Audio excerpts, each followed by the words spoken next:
Nəsihət istəyirlər, qardaş deyir ki, bir qardaş deyir namazı tərk eləyib.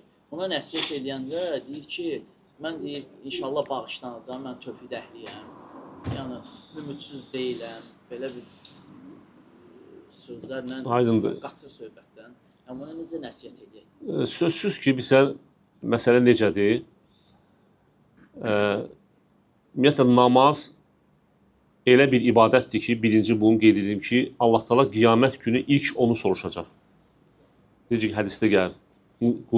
Qulun ilk soruşulacağı ibadət namaz olacaq. Əgər namazı qaydasındadırsa, digər soru-suala asan da olacaq. Allahın rəhmətinə, Allahın mərhəmətinə arxain olmaq düzgün deyil. Allah Teala bağışlayandır, rəhimlidir, lakin əzabı da şiddətlidir.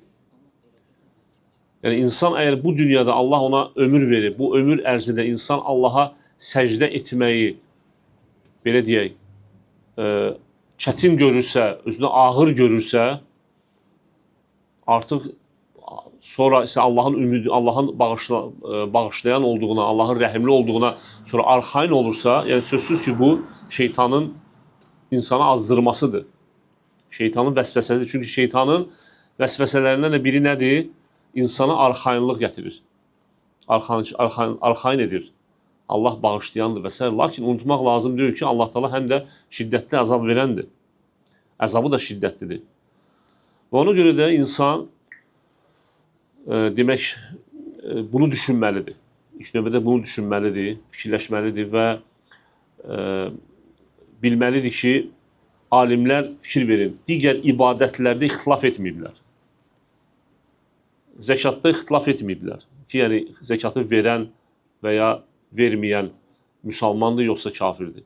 Həcdə həmçinin, orucda həmçinin. Amma namaz ibadətində alimlər ixtilaf ediblər.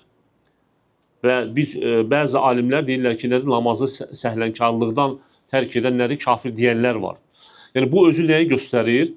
Bu təhlükəli olması, bu məsələnin çox təhlükəli olması, yəni namazı tərk etmək məsələsi. Ona görə insan, Allah hidayət versin, heç dua eləmək lazımdır, başa salmaq lazımdır.